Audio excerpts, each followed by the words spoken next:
लंबी सी झूलती रोशनी में सफेद कोट पहने प्रकाश आ खड़ा होता है। अगर वो चीज मुझे वापस नहीं मिली तो सारी मेहनत खराब हो जाएगी। प्रकाश की बीवी भी उसके बगल में आ खड़ी होती है। तो अब क्या करेंगे?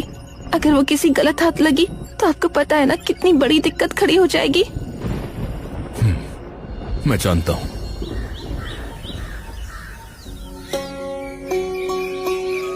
बिरजू दिन चढ़ते ही नहाकर मजदूरी के लिए निकलने वाला था कि तभी उसकी माँ शांति वहाँ आ जाती है। अरे बेटा, निकल रहा है? हाँ माँ। कुछ खा तो लेता बेटा। कोई बात नहीं माँ, आप मेरा डिब्बा बांध दो, मैं वहीं खा लूंगा। शांति कुछ नहीं बोल पाती और बिरजू डब्बा लेकर काम पर निकल जाता है। ध्यान रखना बेटा। बिरजू पीछे की ओर मुड़ता है और फीकी सी मुस्कान के साथ जवाब देता है, जी माँ। शांति मन में आंसुओं का तूफान दबाए वापस अंदर चली जाती है और सर झुकाकर अपनी चारपाई पर बैठ जाती है। तभी शांति की देवरानी वहाँ आ जाती है। शांति, क्या हो गया? ऐसा मुंह बना के क्यों बैठी है? शांति शीला की तरफ देखती है लेकिन बिना कुछ कहे वापस अपना सर झुका लेती है। शीला शांति के पास आकर बैठ जाती है। क्या हुआ? अब ऐसे उदास क्यों बैठी है? शीला बस इतना ही बोलती है कि तभी शांति की आंखों से आंसू बहने लगते हैं। अरे क्या हुआ? रो क्यों रही है? शीला, अब अपने बेटे का ऐसा हाल नहीं देखा जाता। रोज सुबह तपती धूप में निकल जाता है, पूरे दिन मजदूरी करके आता है। उसे लगता है कि मुझे नहीं पता कि वो कितनी तकलीफों से गुजर रहा है। कोई बात नहीं, सब ठीक हो जाएगा। और लोकेश जी है ना वहाँ उसका ध्यान रखने के लिए। अरे कैसे होगा सब ठीक? 6 महीने हो गए रमेश जी को गए हुए और उनके जाने के बाद से आज तक बिरजू की किताबें अलमारी से बाहर नहीं निकली। सारे सपने तबाह हो गए मेरे बेटे के। तुझे पता है ना कितना होशियार था वो, अव्वल आता था। उसका तो सपना था वैज्ञानिक बनने का। शांति फूट फूट कर रो पड़ती है लेकिन शांति को हौसला देने के लिए शीला को भी कोई शब्द नहीं मिल पाते। बिरजू उस भरी धूप में सिर पर उन भारी पत्थरों का बोझ लिए आ रहा होता है कि तभी पीछे से ठेकेदार की आवाज आती है। अरे जल्दी जल्दी पत्थर पहुंचाओ, रोलर आने वाला है, उससे पहले रास्ता भरना पड़ेगा। बिरजू जल्दी जल्दी चलने लगता है और जाकर वो पत्थर वहाँ डाल देता है और एक बार फिर से पत्थर भरकर लाने लगता है। लेकिन तभी झुलसती गर्मी में चलते चलते उसे चक्कर आने लगते हैं। उसके हाथ से पत्थरों का टोकरा गिर जाता है। अरे अरे क्या हुआ बिरजू भाई, ठीक हो? बिरजू। बिरजू कुछ बोल पाता उससे पहले ही उसकी आंखों के सामने अंधेरा छा जाता है और वो बेहोश होकर वहीं सड़क पर गिर जाता है। वहाँ खड़े सभी मजदूर इकट्ठा हो जाते हैं कि तभी बिरजू के चाचा लोकेश वहाँ आते हैं।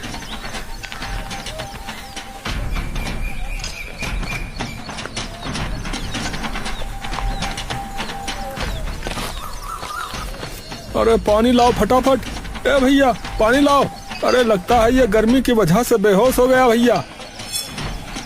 एक मजदूर तुरंत पानी लेकर आता है और लोकेश उसके मुंह पर पानी छिड़क देता है जिससे बिरजू को धीरे धीरे होश आने लगता है। अरे अरे बिरजू बेटा, अरे उठो उठो। अरे क्या हुआ? अरे ठीक तो हो? हाँ हाँ मैं ठीक हूँ। चलो चलो, बहुत काम रहता है चाचा। लोकेश बिरजू के सर पर हाथ लगाकर देखता है। अरे दिमाग खराब है क्या तुम्हारा बिरजू? है? अरे पूरा बदन तप रहा है बुखार से। अरे कैसे काम करोगे? नहीं चाचा, काम तो करना ही पड़ेगा, वरना घर पर लेकर क्या जाऊंगा।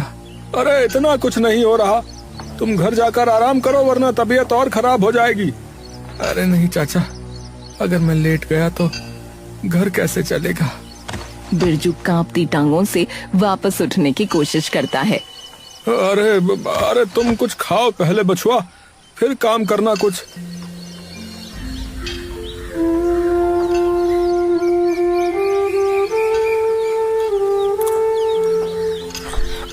और फिर पूरे दिन उस तपती धूप में टूटे बदन के साथ मजदूरी करता रहता है।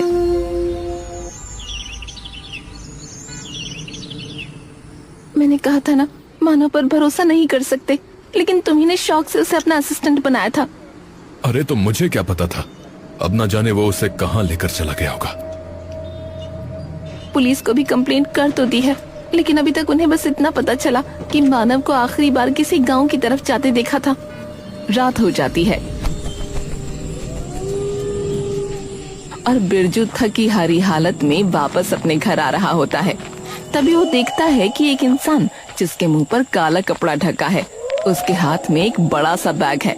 वो चुपके से जंगल की ओर जा रहा है। अरे ये कौन है? इस वक्त तो गांव में सब लोग सो जाते हैं, तो ये यहाँ क्या कर रहा है? बिरजू उस इंसान के पीछे पीछे जाने लगता है और धीरे धीरे दोनों जंगल में चले जाते हैं। वो इंसान जाकर जंगल के सबसे ऊंचे पेड़ के सामने रुक जाता है। बिरजू उसे वहीं छुप कर देखने लगता है। ये यहाँ कर क्या रहा है? वो इंसान अपने हाथों से मिट्टी खोदना शुरू करता है और मिट्टी में एक गहरा गड्ढा बनाकर अपने बैग को उसमें रखकर उसे मिट्टी से दबा देता है और इधर उधर देखकर दबे पांव वहां से निकल जाता है। अरे ये क्या दबा के चला गया यहाँ? जाके देखूं क्या? अरे नहीं नहीं, अगर कुछ गलत हुआ तो। बिरजू पलटकर वापस जाने लगता है, लेकिन उसका ध्यान उस बैग से हट नहीं पाता। अगर किसी का चुराया हुआ सामान हुआ तो फिर क्या होगा? बिरजू हिम्मत करके उस पेड़ के पास जाता है और बैग को निकाल लेता है। देखता है कि उस बैग के अंदर एक जैकेट है। अरे ये क्या? इसमें तो जैकेट है। बिरजू जैकेट को देखकर एकदम विचलित हो जाता है। इसे वो छुपा क्यों रहा था? आखिर ऐसा क्या है इसमें? बिरजू जैकेट की जेब खोजने लगता है, लेकिन उसे उसमें कुछ भी नहीं मिलता। चलो कोई नहीं, घर ले जाता हूँ, मेरे काम ही आ जाएगी। ये बेवकूफ आदमी तो पता नहीं यहाँ पर क्यों दबा कर चला गया, जैसे ये जैकेट सोने की बनी हो। बिरजू जैकेट को उठाकर घर ले जाता है।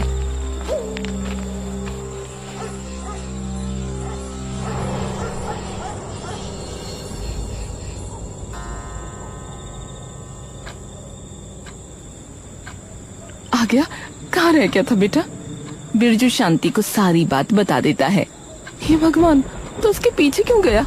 तुझे कुछ हो जाता तो? अरे माँ, मुझे लगा मानो कोई चोर वगैरह है, मैं तो इसीलिए गया था, लेकिन उसने तो पता नहीं इस जैकेट को दबाया मिट्टी के नीचे और चला गया। ऐसा क्या खास है इस जैकेट में?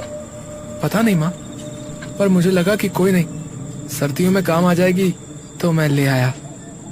पहन के तो देख, तुझे आती भी है कि नहीं? बिरजू उस जैकेट को पहन लेता है। तभी उसे एकदम अजीब सा एहसास महसूस होता है। अरे अरे ये क्या है? क्या हुआ? अरे माँ, ये जैकेट तो ठंडी है। क्या? हाँ माँ, बाहर देखो कितनी गर्मी है, लेकिन मुझे एकदम से ठंड लग रही है। और कमाल की बात तो ये है माँ कि इसे पहनने से पहले मेरी तबीयत खराब थी, लेकिन अब ऐसा लग रहा है जैसे पता नहीं कितनी ताकत आ गई हो। शांति ये सुनकर एकदम दंग रह जाती है। पर ये कैसे हो सकता है? पता नहीं माँ, पता नहीं। पर ये तो ऐसा लगता है जैसे भगवान ने करिश्मा कर दिया हो। हाँ माँ, अब मैं कल से इसे ही पहन कर जाऊंगा। बेटा, पर इसके बारे में किसी को बताना मत, वरना सब लोग इसे तुझसे लेने की कोशिश करेंगे। हाँ माँ, ये बात तो सही कही।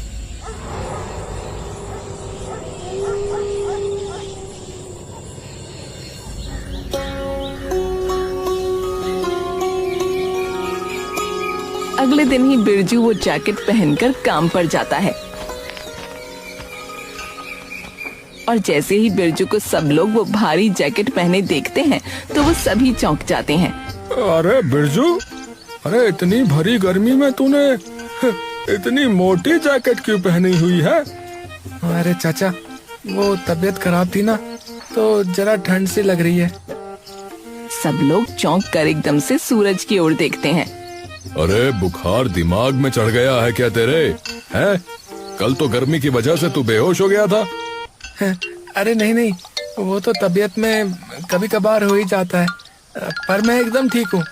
मुझे कोई दिक्कत नहीं हो रही है जैकेट में। हाँ, ठीक हूँ मैं। अरे भाई, जब तू ठीक है तो फिर जैसी तेरी मर्जी। चलो भाई चलो, फटाफट सारे काम पर लगो। चलो चलो। सब मजदूर काम पर लग जाते हैं, लेकिन बिरजू उन सभी मजदूरों में से सबसे ज्यादा तेजी से और एकदम मुस्कुराते हुए अपना काम कर रहा होता है। अरे जिस गर्मी में हमसे 4 ईंटें ठीक से नहीं उठाई जा रही हैं, उसी गर्मी में देखो बिरजू भाई कैसे सीमेंट के भारी भारी कट्टे उठाकर भागे जा रहे हैं।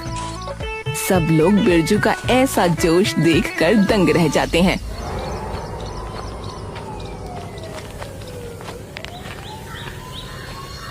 अब इसी डिजाइन को ऐसे देखते रहोगे क्या?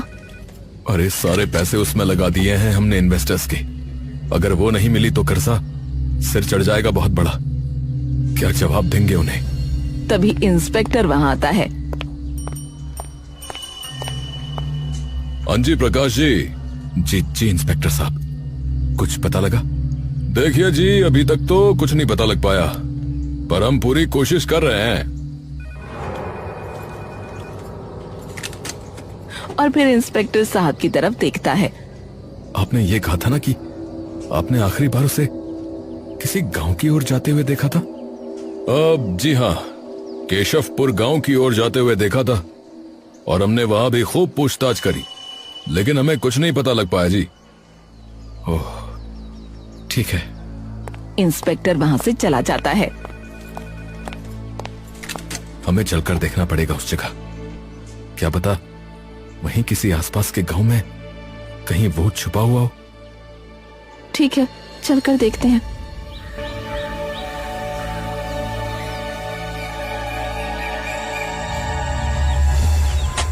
काम करते करते सभी मजदूरों के हाथ पांव ढीले पड़ जाते हैं, लेकिन बिरजू अभी भी पूरी ताकत से फटाफट काम कर रहा होता है।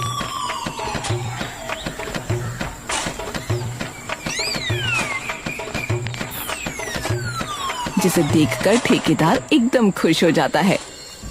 अरे वाह भाई बिरजू, वाह भाई वाह, आज तो कमाल ही कर दिया तूने। है आधे से ज्यादा काम तो तूने अकेले ही समेट लिया। अरे आज तुझे 1000 नहीं बल्कि 1500 रुपए मजदूरी दूंगा। 1500।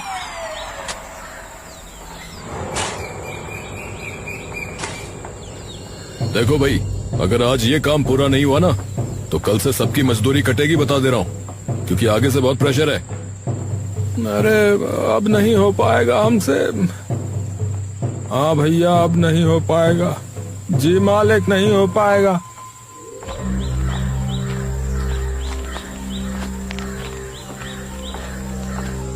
अरे आप लोग आराम करो, ये काम मैं पूरा करता हूँ। सब चौंक जाते हैं। अरे अरे क्या बोल रहा है बेटा? चिंता मत करो चाचा, हो जाएगा।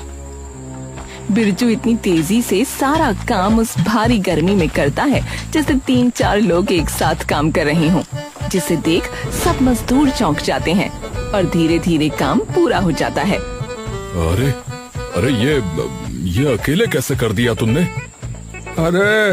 अरे ये मेरा भतीजा है मालिक। हाँ।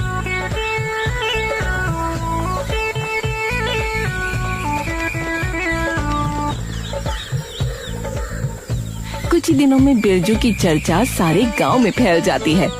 वो भरी गर्मी में जैकेट पहनता है और उसके बावजूद सबसे ज्यादा काम करता है। अरे जब से ये जैकेट आई, अरे तब से ऐसा काम करता है बिरजू, अरे जैसे शक्तिमान हो भैया।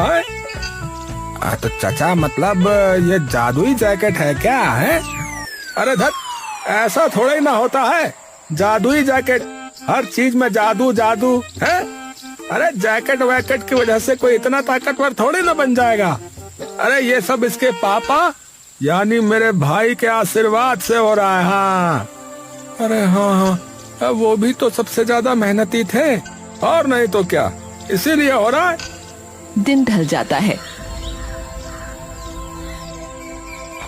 सब मजदूर अपनी दिहाड़ी लेकर अपने घर जाने लगते हैं। बिरजू भी अपने घर जाने लगता है। तभी लोकेश बोल पड़ता है। हाँ बिरजू बेटा, एक बात बोलूं? अरे बोलो ना चाचा, आपको भी कुछ पूछने की जरूरत है क्या? अरे तुम्हें इस तरह से मुस्कुराता देख दिल खुश हो जाता है बेटा, क्योंकि भैया के गुजरने के बाद तो ऐसा लग रहा था जैसे तुम हंसना ही भूल गए हो। हमेशा ऐसे ही खुश रहो बेटा, ताकि तुम्हें खुश देखकर मेरी भी हिम्मत बनी रहे। बिरजू ये सुनकर भावुक हो जाता है। मैं इन्हें कैसे भूल गया, और अपने चाचा को, जो कि न जाने कब से ये काम कर रहे हैं, चाहे सर्दी हो या गर्मी।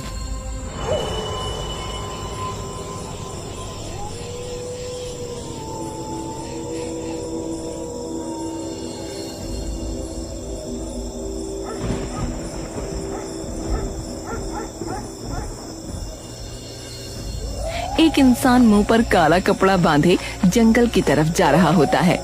थोड़ी ही देर में जंगल के सबसे ऊंचे बरगद के पेड़ के पास जाकर वो रुक जाता है और देखता है कि जो गड्ढा उसने अपने बैग को वहाँ छुपाने के लिए बनाया था, वो गड्ढा एकदम खाली है। वो इंसान छटपटा कर इधर उधर देखने लगता है, लेकिन उसे कुछ मिलता नहीं। अरे मेरा बैग कहाँ गया? मैंने उस बैग को इतना संभाल के यहाँ छुपाया था ताकि किसी को पता न चले। कहाँ गया बैग? अरे कहाँ गया बैग? बिरजू अकेला अपने कमरे में बैठा है। उसके सामने जैकेट रखी है। इस जैकेट में ऐसा है क्या?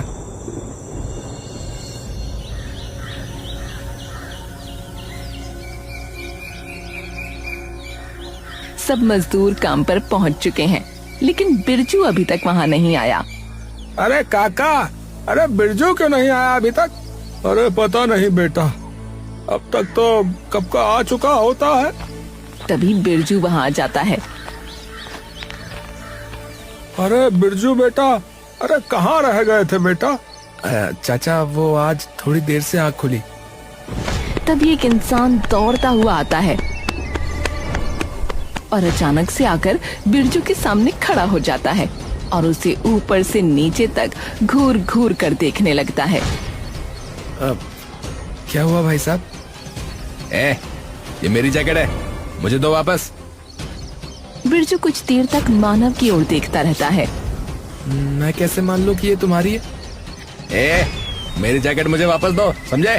दो मुझे। तभी पीछे से प्रकाश की आवाज आती है। जरा दोबारा बताना किसकी है ये जैकेट? मानव प्रकाश और श्वेता को देखकर घबरा जाता है और एकदम से मुड़कर भागने की कोशिश करने लगता है। तभी उसके सामने इंस्पेक्टर साहब आ जाते हैं। अरे कहाँ जाएगा भाग के? हवलदार जी, ले जाओ इन्हें।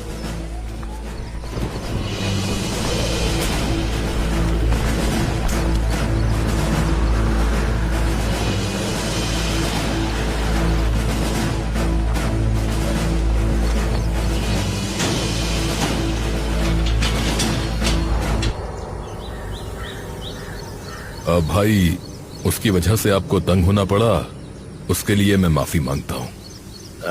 जी जी कोई बात नहीं भाई साहब। देखिए, असल में ये जैकेट मैंने बनाई है और हम कई दिनों से इसी को ढूंढ रहे थे। तो फिर वो कौन था जो अभी ये कह रहा था कि ये जैकेट उसकी है? दरअसल मैं एक साइंटिस्ट हूँ और वो मानव था, मेरा असिस्टेंट। मैंने दरअसल ये जैकेट आम लोगों के लिए बनाई थी, जो कि मजदूरी करते हैं, खेती करते हैं तपती धूप में। उन्हें पूरे पूरे दिन न जाने कितने भारी भरकम काम करने पड़ते हैं। तो ये उन्हीं के लिए मैंने बनाई थी। लेकिन मानव के मन में लालच आ गया। उसे लगा कि अगर इस एक्सपेरिमेंट को मंजूरी मिल गई तो उसे कुछ नहीं मिलेगा। तो इसीलिए वो जैकेट चुरा कर भाग गया, ताकि इसे किसी बिजनेसमैन को ज्यादा पैसों में बेच सके। अच्छा, तो उस दिन यही था जो जंगल में उस बरगद के पेड़ के पास वो बैग छुपा के गया था। अरे साहब, पर ऐसा क्या लगा है इसमें? देखिए, ये जैकेट बाहर की तेज धूप और गर्म हवा को अपने अंदर खींचकर उसे ठंडक में बदल देती है। इसलिए इसे पहनने वाले को अंदर से ठंडा लगता है, और जब शरीर को गर्मी नहीं सताती तो ताकत भी जल्दी खत्म नहीं होती। ये सुनकर सब दंग रह जाते हैं।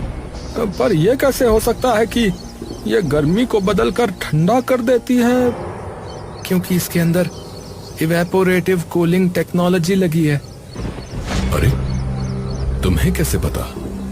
बिरजू मुस्कुराकर सर झुका लेता है। अरे मेरा भतीजा अव्वल आता था अपनी कक्षा में, हाँ, और विज्ञान में तो पूरे गांव में अव्वल आया था ये। हाँ।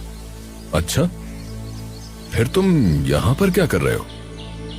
जी वो दरअसल मेरे भाई यानी इसके पिताजी जो है वो 6 महीने पहले गुजर गए रहे, तो सारी जिम्मेदारी इस पर आ पड़ी, तो इसे अपनी जो है पढ़ाई छोड़नी पड़ गई।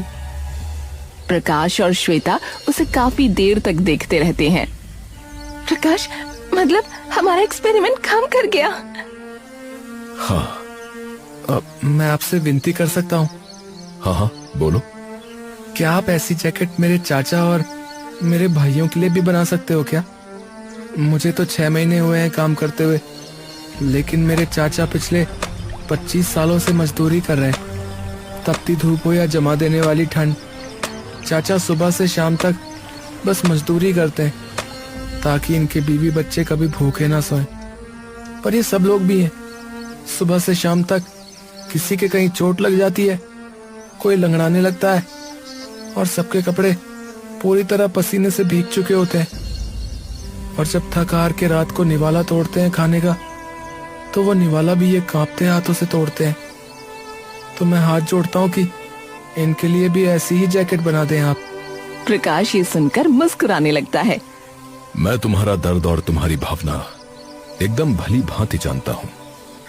मेरे पिता भी किसान थे।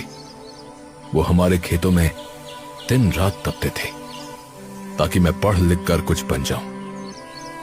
लेकिन जब मेरा वक्त आया उनके लिए कुछ करने का, तब तक वो भी इस दुनिया से जा चुके थे।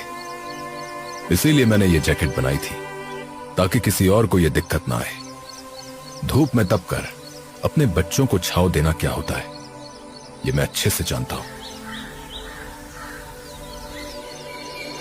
प्रकाश कुछ देर तक बिरजू को देखता रहता है, फिर धीरे से मुस्कुराता है। बिरजू, क्या तुम मेरे साथ काम करोगे? जी। देखो, मैं चाहता हूं कि तुम मेरे साथ लैब में काम करो। तुम्हारे जैसे दिमाग और दिल वाले इंसान की मुझे जरूरत है। और साथ ही तुम्हारी पढ़ाई भी पूरी होगी। दिन में काम और बाकी समय पढ़ाई। तुम्हारी पढ़ाई का पूरा खर्चा मैं उठाऊंगा, और सिर्फ खर्चा ही नहीं, मैं खुद तुम्हें सिखाऊंगा ताकि तुम एक दिन मुझसे भी बेहतर साइंटिस्ट बनो। ये सुनकर बिरजू खुशी से रो पड़ता है और अपने चाचा की ओर देखता है। चाचा, चाचा सुना आपने? चाचा सुना आपने? हाँ हाँ, सुना बचुआ, सुना। लोकेश उन दोनों के सामने हाथ जोड़ लेता है। आपने सिर्फ इसकी मदद नहीं की है, आपने मेरे भाई की आत्मा को शायद आज सच्ची शांति दे दी।